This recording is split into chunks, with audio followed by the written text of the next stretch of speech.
하나님께서 이 세상에 있기도 전에 벌써 여러분들을 사랑하시고 여러분들을 선택하셨다고 말씀을 드렸습니다. 그리고 예수 그리스도 안에서 여러분들을 예정하셔서 그 예정대로 경륜을 따라서 예수님께서 이 땅에 인간으로 오셔서 우리를 위해서 우리 죄 때문에 십자가에서 죽으시고 부활하심으로 말미암아 하나님의 공의를 충족시켜 주셔서 이제 예수 그리스도께서 부활하심으로 말미암아 우리도 부활 생명을 가질 수 있었는데, 우리가 예수 그리스도와 함께 십자가에 못 박혀 죽었다고 한다면 우리 옛사람이, 오늘 우리는 예수 그리스도와 함께 부활의 생명을 누릴 수 있다, 이렇게 말씀을 드렸습니다.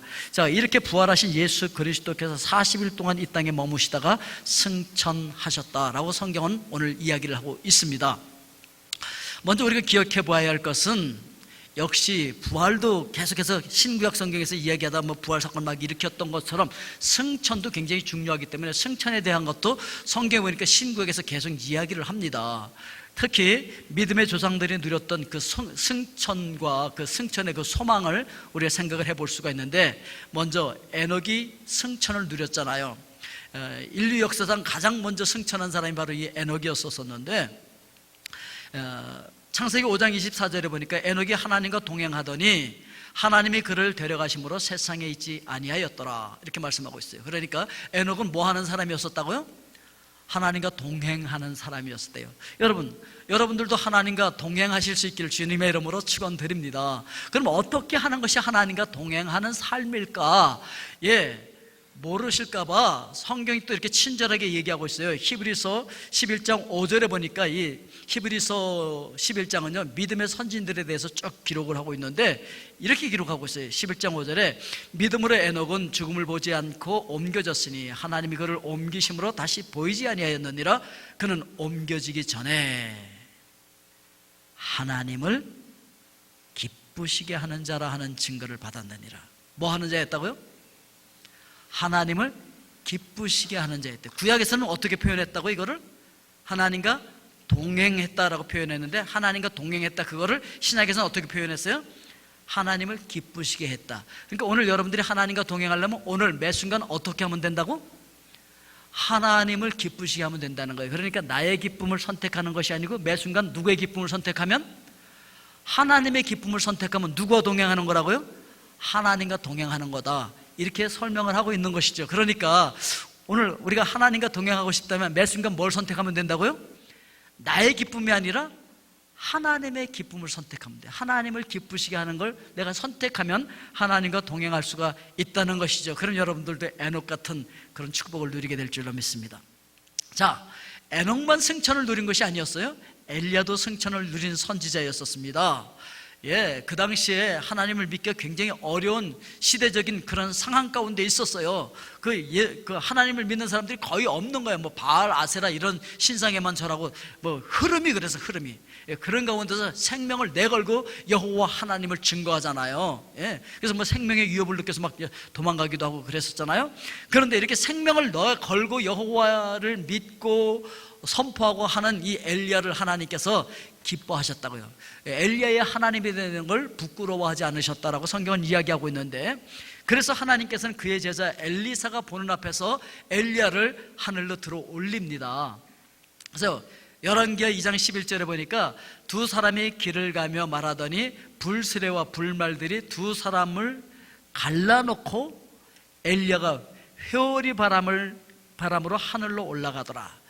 요즘도 가끔 보면 뉴스에 보면, 특히 미국에서 보면요, 이 회오리 바람 타고 올라가는 사람들 좀 있더라고. 가끔 이 터네이도가 보면 사람만 올라가는 게 아니라 자동차도 올라가고 집도 올라가고 막 올라가더라고. 그냥 막 올라가.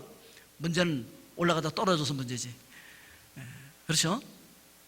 근데 이제 엘리야는 올라가다 떨어진 게 아니야. 그냥 올라갔어. 근데 그 당시에도 엘리야가 올라가다 떨어진 줄 알고 있는 사람들이 있었어요.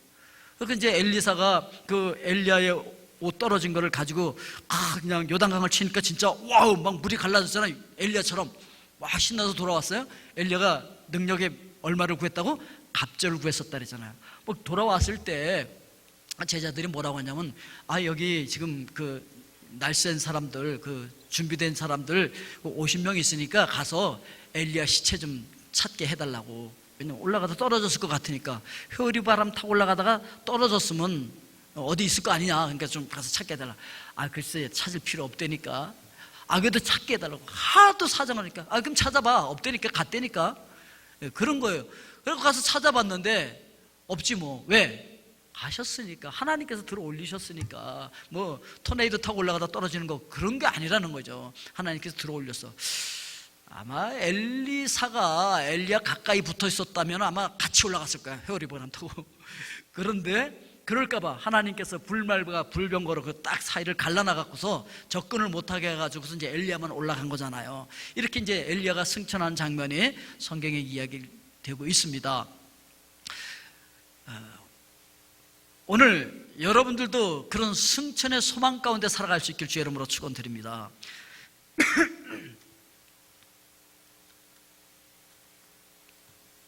그런데 믿음의 조상들 아브라함, 이삭, 야곱도 승천의 소망 가운데 살아가고 있었어요.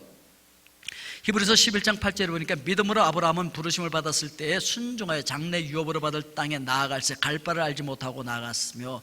자, 아브라함이요 앞으로 어떻게 될지도 모르면서 그냥 하나님 가라니까 그냥 가. 계속 나그네로 살아. 왜요? 하늘의 소망 때문에 그랬다라고 성경은 우리에게 가르쳐주고 있습니다. 그래서 히브리서 11장 9절부터 계속 읽어보면 믿음으로 그가 이방 땅에 있는 것 같이 약속의 땅에 거류하여 동일한 약속을 유업으로 함께 받은 이삭 및 야곱과 더불어 장막에 거하였으니 이는 그가 하나님의 계획하시고 지으실 터가 있는 성을 바랐습니다. 그래서 그들은 하늘에 있는 소망을 확실히 바라고 믿고 있었다라고 하는 것을 이야기하고 있는데 16절에 이렇게 얘기합니다. 그들이 이제는 더 나은 본향을 사모하니 곧 하늘에 있는 것이라. 어디 있는 것이라고요? 하늘에 있는 것이라. 그러므로 하나님이 그들의 하나님이라 일컬음 받으심을 부끄러워하지 아니하시고 그들을 위하여 한 성을 예비하셨느니라.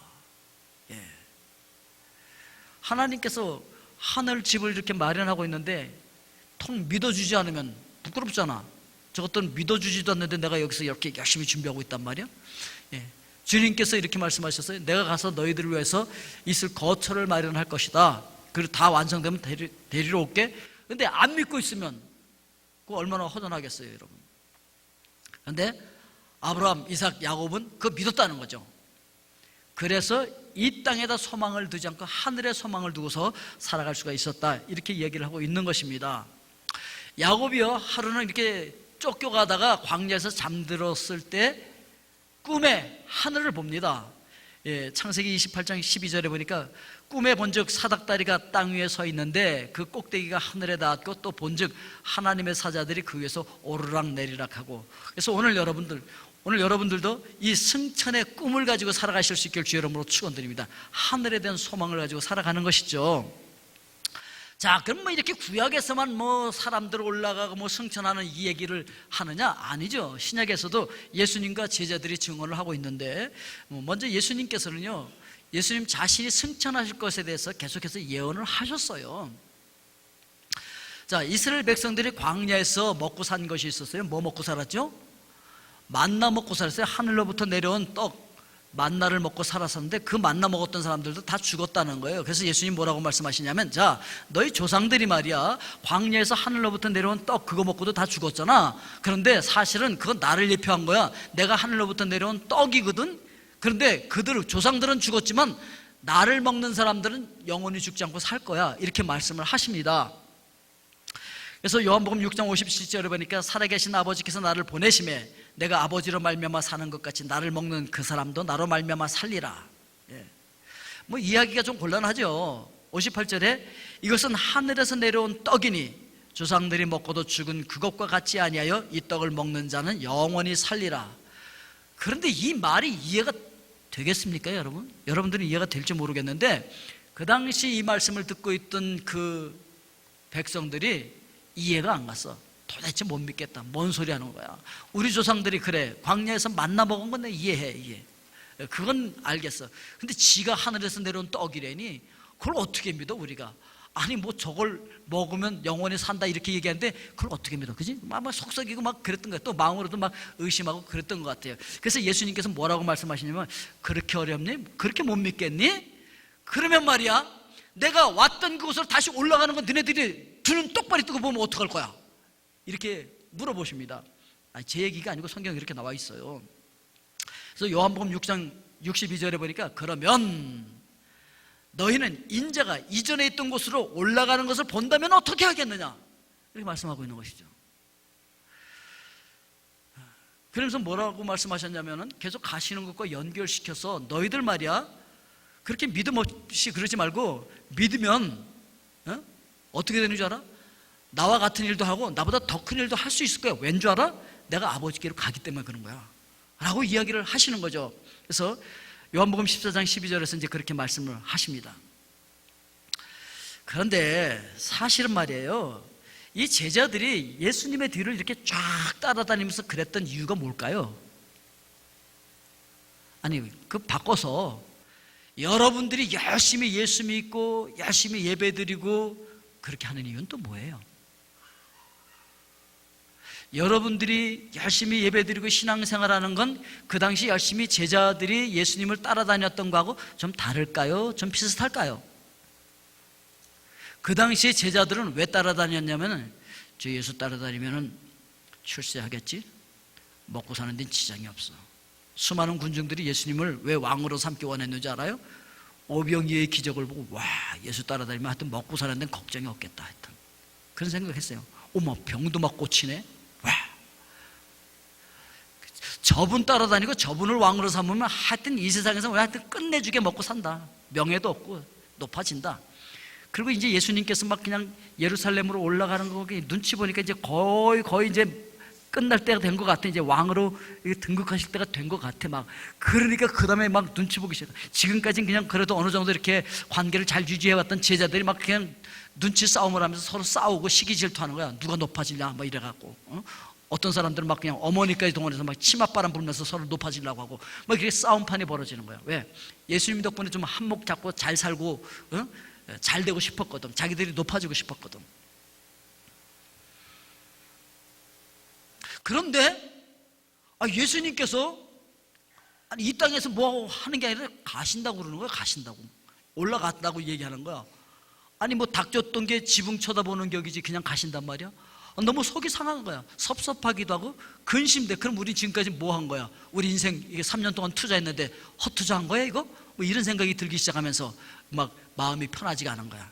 막 근심, 걱정, 속상하고 이런 마음이 있는 거예요. 아니 예수님 따라다니면서 그래서 세상에서 좀 출세해보고 좀 잘 돼보고 돈도 벌고 명예도 얻고 좀 그럴싸하게 사람들한테 인정받는 그런 삶을 살고 싶었는데 근데 그게 아니란 말이야? 예수님 자기만 높아지고 그냥 올라가고 끝이야? 라고 하는 걸 생각하니까 아유 속상하고 마음이 편하지 않은 거야. 여러분도 어떻게 좀 편하세요?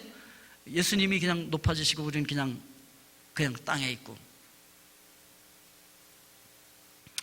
이렇게 마음의 평안이 깨진 제자들을 향하여서 예수님이 이렇게 말씀하세요. 요한복음 14장 27절에서 평안을 너희에게 끼치노니 곧 나의 평안을 너희에게 주노라. 내가 너희에게 주는 것은 세상이 주는 것 같이 아니하니라. 너희는 마음에 근심도 말고 두려워하지도 말라. 아멘. 그리고 예수님께서 이렇게 말씀하세요. 그런데 너희들 진짜 나 사랑하는 거 맞아? 물어보시는 거죠. 나 사랑해? 너희들 정말 나 사랑한다면 내가 그 높아지는 게 그렇게 배 아파? 이렇게 이제 묻는 거죠. 내가 높아지는 거, 내가 큰 아버지께로 가는 거, 그 크신 분에게로 내가 다시 승기 상태로 올라가는 거, 너희들이 나 사랑한다면 기뻐해야 되는 거 아니야 이거? 뭐 내가 낮아졌을 때 이 땅에 죽으러 올 때는 기쁘다 구주 오셨네 그리고 온 난리가 나더니만 내가 높아진다니까 그렇게 배 아파? 실제 우리 찬송가에 보면요 예수님 오신 거에 대해서 얼마나 찬송이 많은지 몰라요. 기쁘다 구주 오셨네부터 시작해갖고서 얼마나 많은지 몰라요. 근데 예수님 승천해 가는 건 딱 한 거예요. 할렐루야 우리 예수 부활 승천하시는데 부활하고 연결해서 딱 한 번 나와. 한 번인가 두 번 나와. 내 승천 찬양을 오늘 찾다 오늘 적합한 찬양을 못 찾아서 하여튼 못 찾았어. 없어. 아니 예수님 높아지신 게 그렇게 배가 아프단 말이냐. 그래서 요한복음 14장 28절에서 말씀하세요. 내가 갔다가 너희에게로 온다 하는 말을 너희가 들었나니 나를 사랑하였더라면 내가 아버지께로 감을 기뻐하였으리라. 나 사랑한다면 내가 가는 거 기뻐해야 되는 거 아니야? 말하고 있는 거죠. 지금까지 예수님 사랑해서 쫓아다닌 게 아니라 왜 따라다녔다는 거예요? 자기들 높아지려고, 자기들 잘 되려고 이 땅에서. 그러니까 예수님 간다니까 속상하고 근심, 걱정이나 하고 전혀 기쁘지가 않은 거죠. 그래서 그 제자들을 미루어서 생각해 볼 때 우리하고 대비해서 보면 우리도 뭐 별반 다르지 않다는 거죠. 뭐 우리도 예수님 잘 되는 것보다 내가 잘 되는 것에 관심이 더 많다는 거지. 내가 인정받고 내가 인기 없고 내가 영향력 발휘하는 것이 더 관심이 가는 거지. 그렇잖아요? 교회 와도 내가 더 인정받기를 원하고 내가 더 영향력을 발휘하기를 원하고 와, 내 파워가 최고야 뭐 이러고 그렇잖아요 여러분? 내가 잘 되고 내 파워, 내 영향력 내가 여기서 막 어떻게 되는 거에 관심 있지 예수님은 높아지고 예수님 영광 받는 거에 별 관심 없어요. 인간들이. 제자들이 그랬고 지금도 뭐 별반 다르지 않다는 거지.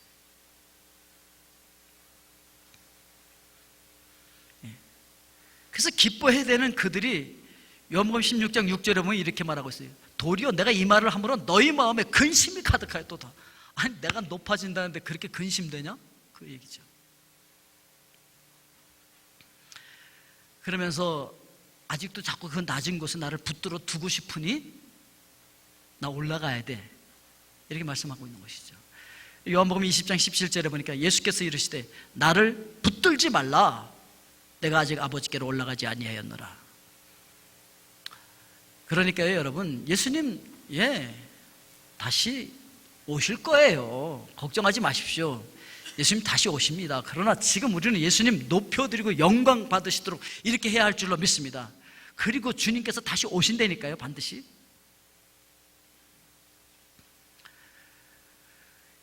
이렇게 우리가 우리의 유익과 이 땅에서 잘 살고 높아지고 거기만 신경 쓰다 보면 뭘 놓치냐면은 예수님께서 말씀하셨던 이 승천에 관한 교리를 놓쳐버려요. 하늘나라를 놓쳐버려요. 너무 땅에 관심을 갖다가 보면 하늘나라를 놓치는 거예요. 천국의 소망을 놓쳐버리고 땅의 소망을 가지고 살게 된다는 거죠. 그러면요 하늘이 안 보여요. 땅만 보이지. 자, 제자들도 이제는 예수님의 승천을 목격하고 나서는 증인이 됩니다. 누가가 예수님을 증언하는데요 오늘 본문에도 증언을 했지만 누가는 의사였어요. 굉장히 이성적인 사람이죠. 그리고 역사를 자세히 연구한 역사학자이기도 했어요. 그가 아주 이성적으로 역사학적으로 세밀하게 기록을 하고 있는데 오늘 본문에서 예수님의 부활에 대해서 승천에 대해서 자세히 이야기를 하고 있습니다. 그리고 누가복음의 속편이라고 할 수 있는 사도행전에서도 예수님의 부활에 대해서 아주 자세하게 설명을 하고 있어요. 사도행전 1장 9절부터 보니까 이 말씀을 마치고 그들이 보이는 데서 올려져 가시니 구름이 그를 가려서 보이지 않게 하더라. 올라가실 때 제자들이 자세히 하늘을 쳐다보고 있는데 흰옷 입은 두 사람이 그들 곁에 서서 이르되 갈릴리 사람들아 어찌하여 서서 하늘을 쳐다보느냐 너희 가운데서 하늘로 올려지신 이 예수는 하늘로 가심을 본 그대로 오시리라 하였느니라. 그대로 오실 줄로 믿습니다. 베드로도 증언합니다. 베드로전서 3장 22절에 보니까 그는 하늘에 오르사 하나님 우편에 계시니 천사들과 권세들과 능력들이 그에게 복종하느니라. 마가는요 여러분 성경 읽기 지루하면 뭐부터 읽으면 되냐면 마가복음부터 읽으면 그냥 사건 전개가 빨라. 그러니까 예수님의 능력이 막 나타나고 멋지죠. 근데 그 에필로그를 예수님께서 승천하시는 걸로 잡고 있다고요. 그래서 마가복음 16장 19절에 보니까 주 예수께서 이 말씀을 마치신 후에 하늘로 올려지사 하나님 우편에 앉으시니라. 이렇게 에필로그를 적고 있고요. 바울 사도도 증언했습니다. 디모데전서 3장 16절에 보니까 크도다 경건의 비밀이요 그렇지 않다 하느니 없도다. 그는 육신으로 나타난 바 되시고 영으로 의롭다 하심을 받으시고 천사들에게 보이시고 만국에 전파되시고 세상에서 믿음 바 되시고 영광 가운데 올려지셨느니라. 그래서 에베소서에서도 계속 그런 이야기를 하고 있습니다. 자, 그렇다고 한다면 왜 이렇게 신구약 성경이 중요하게 예수님의 승천을 다루고 있는 것일까? 그 이유는요, 이 승천이 우리의 구원을 완성하는데 필수적인 요소이기 때문에 그런 거예요. 이게 승천이 없으면 우리 구원이 완성이 안 돼요. 여러분, 이 땅에서요, 우리 죄를 사하는 의식을 어떻게 했었느냐면은, 양을 잡아서 번제잔에 드린 다음에 그 피를 가지고 물두멍을 지나서 성소를 지나서 항로를 지나서 그 안에 지성소로 들어가서 그 안에서 피를 뿌려야 돼. 그 속죄소 위에다가 피를 뿌려야, 그리고 나오면 제사가 완성되어지는 거란 말이에요. 그런데 이 성막이 사실은 하늘에 있는 것의 모형으로 만든 거라는 거예요. 그래서 히브리서 8장 5절에 보니까 그들이 섬기는 것은 하늘에 있는 것의 모형과 그림자라. 모세가 장막을 지으려 할 때에, 그러니까 장막은요, 어디 있는 거예요? 모형이라고요? 하늘에 있는 거예요. 모형이 이 땅에 내려온 거예요. 이 땅에 있는 건 모형이라는 거예요. 그러니까 진짜는 어디 있다는 거예요? 하늘에 있다는 것이죠. 그리고 두 번째, 예수 그리스도께서 바로 하늘에 있는 성막을 섬기는 제사장이라는 거예요. 대제사장. 그러니까 대제사장도, 이 땅에 있던 대제사장은 누구의 예표였던 거예요? 예수님을 보여주는 거였어요, 단지. 그래서 히브리서 4장 14절에 보니까 그러므로 우리에게 큰 대제사장이 계시니 승천하시니 곧 하나님의 아들 예수시라, 이렇게 말씀하시는 거죠. 그러니까 바로 예수 그리스도가 하늘 지성소에서 섬겨주시는 대제사장이다, 이렇게 얘기하고 있는 거예요. 구약 성경에 보면은 그 레위 지파에서 대제사장들이 1년에 하루 자신과 백성들의 죄를 사하기 위해서 그 피를 가지고 지성소 안에 들어갈 수 있잖아요. 그래서 히브리서 9장 7절에 보면은 오직 둘째 장막은 대제사장이 홀로 1년에 한 번 들어가되 자기와 백성의 허물을 위하여 드리는 피 없이는 아니하나니. 그러니까 하나님께서 바로 예수 그리스도께서 앞으로 어떻게 하실 것을 모형으로 미리 보여준 것이 이 땅에 있는 성막이었었다. 근데 진짜는 하늘에 있다. 그래서 대제사장도 모형이었던 것이고, 진짜는 바로 예수 그리스도께서 하늘 지성소에 들어가서 그 피를 뿌려야 된다, 이 얘기를 하고 있는 것이죠. 이것이 바로 예수 그리스도에 의해서 성취가 되어진다는 것이죠. 그래서 예수 그리스도께서 바로 승천하셔서 하늘 지성소로 들어가서 그 예수 그리스도의 보혈을 거기다 뿌려주셨다는 것이죠. 만약에 이것이 예수 그리스도께서 하늘에 있는 지성소로 들어가지 않으신다고 한다면 구원이 완성이 안 되는 거예요. 그래서 히브리서 9장 11절부터 보니까 이렇게 나와 있어요. 그리스도께서는 장래 좋은 일에 대제사장으로 오사 손으로 짓지 아니한 것 곧 이 창조에 속하지 아니한 더 크고 온전한 장막으로 말미암아 염소와 송아지 피로 하지 아니하고 오직 자기의 피로 영원한 속죄를 이루사 단번에 성소에 들어가셨느니라. 그래서 14절로 가면은요, 하물며 영원하신 성령으로 말미암아 흠 없는 자기를 하나님께 드린 그리스도의 피가 어찌 너희의 양심을 죽은 행실에서 깨끗하게 하고 살아계신 하나님을 섬기게 하지 못하겠느냐, 이렇게 이제 말씀을 하고 있는 것이죠. 그래서 예수 그리스도께서 하늘 지성소에 들어가서 자기의 피를 뿌렸다는 것이죠. 그래서 24절에 그림자인 손으로 만든 성소에 들어가지 아니하시고 바로 그 하늘에 들어가사, 12절에 보니까 히브리서 10장으로 넘어가면요, 오직 그리스도는 죄를 위하여 한 영원한 제사를 드리시고 14절에 한 번의 제사를 영원히 온전하게 하셨느니라, 이렇게 말씀하고 있고, 17절에 가니까 17절 18절은 이거 우리 같이 읽어야 돼요. 자, 히브리서 10장 17절 18절을 우리 같이 읽겠습니다. 또 그들의 죄와 그들의 불법을 내가 다시 기억하지 아니하리라 하셨으니 이것들을 사하셨은즉 다시 죄를 위하여 제사 드릴 것이 없느니라. 그래서요, 예수 그리스도께서 하늘 지성소로 들어가셔서 그 피를 뿌려줌으로 말미암아 우리의 과거, 현재 그리고 미래의 죄까지 다 씻어주셨다는 거예요. 아멘입니까, 여러분? 그래서 혹시 죄책감에 시달리시는 분들 계십니까? 아직도 죄 때문에 불안하신 분들 계십니까? 앞으로도 내가 온전히 못 살 것 같아서 구원 못 받을까 봐 불안하신 분들 계십니까? 여러분, 하나님께서 이 세상에 있기 전부터 여러분 선택하시고 아들 예수 그리스도를 보내주시기로 작정하시고 때가 참에 그 아들이 육신으로 이 땅에 오셔서 십자가에서 죽어주셨다니까요. 그리고 부활하셔서 하나님의 공의를 완성해 주셨다니까요. 그리고 하늘 보좌로 들어가셔서 거기에 있는 지성소에서 자신의 피를 뿌림으로 말미암아 우리의 미래의 죄까지 다 담당하시고 씻어주신 줄로 믿습니다. 다시 제사 드릴 필요가 없다는 거예요. 다시 우리 죄 때문에 뭘 어떻게 해야 할 필요가 없다는 거예요, 여러분.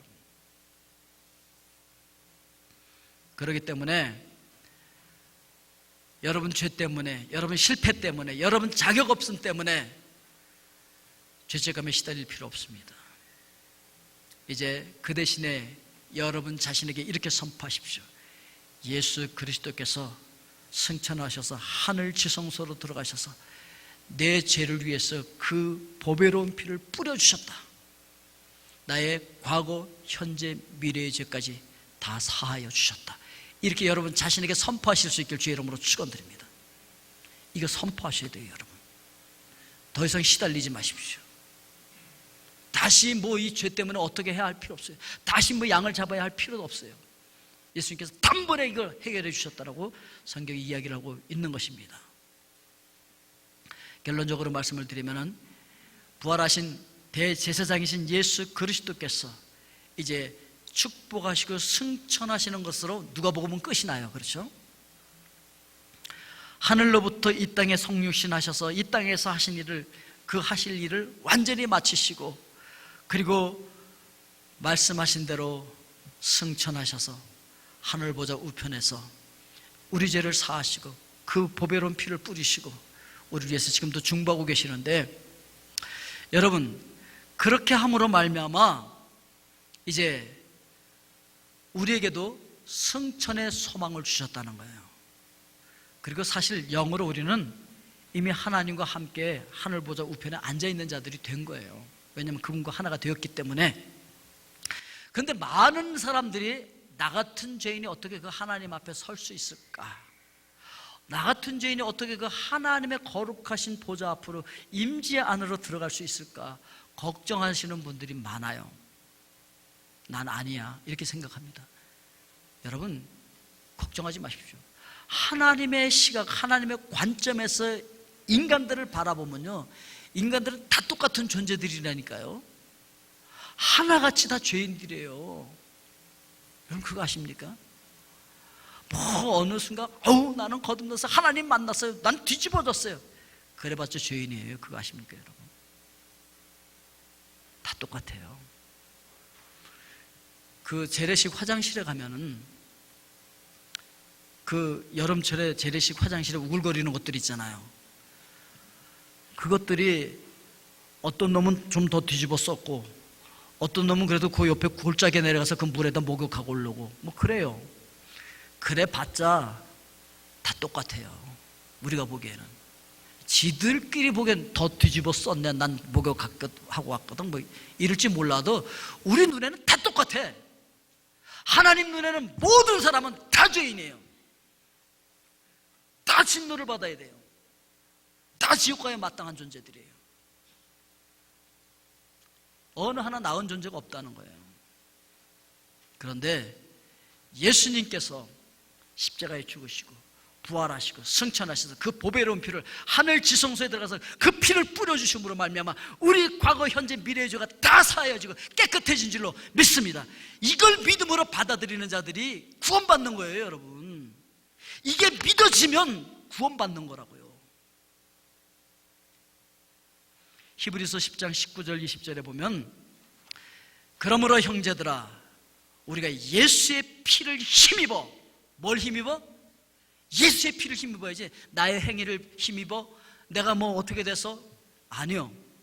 오직 예수의 피를 힘입어 성소에 들어갈 담력을 얻었나니 그 길은 우리를 위하여 휘장 가운데로 열어놓으신 새로운 살 길이요 휘장은 곧 그의 육체니라. 이렇게 말씀하셨어요. 이 길 외에는 다른 길이 없어요. 우리가 어떤 행위를 함으로 말미암아 들어갈 수 있는 길이 결코 아니라는 거예요. 오직 예수 그리스도의 피 때문에 들어갈 수 있는 열려있는 길이라는 거죠. 그리고 누구든지 그것을 믿기만 하면 이 열린 길로 들어가서 하늘 보좌에 들어갈 수 있고 하나님의 임재 가운데로 들어갈 수 있는 거예요. 오늘 여러분 그 하나님의 임재 속으로 들어가서 하나님과 동행하고 하나님을 기쁘시게 하는 하나님의 사람들 될 수 있기를 주의 이름으로 축원드립니다. 그리고요, 주님께서 다시 오실 그때, 다시 오실 거예요. 자, 내가 하늘 보좌에 들어가서 그 지성소에서 하나님 앞에서 너희들을 위해서 피 뿌렸어. 그리고 내가 그 하나님 아버지 우편에서 너희들을 위해서 중보기도 했어. 그리고 다시 오는 거예요. 원래 제사장이 하는 일이 그거였거든요. 피 가지고 하나님의 임재가 있는 지성소 안에 들어가서 피 뿌리고 제가 대신 죽었어요. 그러니까 다 갚았어요. 아버지, 그러니까 그를 용서하세요. 이렇게 중보하는 거예요. 중보하고 그 중보가 끝나면 나오는 거예요. 야, 끝났어. 이제 너희들 다 구원받았어. 알았지? 죄 사함 받았어. 이렇게 선포하는 거예요. 그거 언제 하신다고요? 선포? 예수님께서 재림하실 때 그 선포하실 거예요. 하늘 보좌로 승천하셔서 피를 뿌리시고 아버지 우편에서 우리를 위해서 중보하시고 그리고 오실 거예요. 우리 데리러. 아멘? 그 재림하실 주님을 우리가 기다리고 있는 것이죠. 그리고 그분이 재림하실 때 우리가 어떻게 되어져서 어떤 모양으로 올라갈 것인가? 고린도전서 15장 51절에서 이렇게 말하고 있어요. 보라, 내가 너희에게 비밀을 말하노니 우리가 다 잠잘 것이 아니요 마지막 나팔의 순식간에 호련히 다 변화되리니 나팔 소리가 나매 죽은 자들이 썩지 아니할 것으로 다시 살아나고 우리도 변화되리라. 그러니까 죽은 자들도 살아서 변화돼요. 그때까지 살아있던 자들도 변화돼요. 제가 한국에 있을 때 제자 선교회를 섬기고 있었는데 이 제자 선교회 모토가 뭐였냐면 우리 세대에 그리스도께서 오시게 하자. 우리 세대에 그리스도께서 오시게 하자. 그러려면 우리 다 선교지로 뛰어나가야 된다. 근데 우리가 다 선교지로 뛰어나가면서 다 후원받아서 나가려면 우리 어떻게 언제 나가냐. 그러니까 그거는 우리 선교에서 책임 못 져주니까 그냥 알아서 각자 알아서 자비랑 하자. 자기가 각자 알아서 살자. 그래서 제가 이 과테말라로 오면서 선교비 요청도 못하고 받지도 못하고 그냥 왔어요. 왜냐하면 우리 모토가 그거였기 때문에 각자 알아서 살자. 오늘 여러분 예수 그리스도께서 만약 오늘 오신다면 여러분 안 죽고 에녹이나 엘리야처럼 여러분 들려 올라갈 거예요. 근데 그냥 못 올라가잖아요. 그러니까 어떻게 된다고요? 변화되어진다는 거예요. 예수 그리스도께서 승천하시던 그 모습대로 우리가 다 변화되어져서 다 들림을 받게 되어질 줄로 믿습니다. 그러나 지금 이 땅에 살고 있는 이 순간순간이 어떤 삶을 살아야 되느냐? 에녹처럼 하나님과 동행하는 삶. 즉 어떤 삶이라고요? 매 순간 나의 기쁨이 아니라 하나님의 기쁨을 선택하며 사는 삶. 그 삶을 살아갈 수 있기를 주의 이름으로 축원드립니다. 기도하겠습니다. 사랑의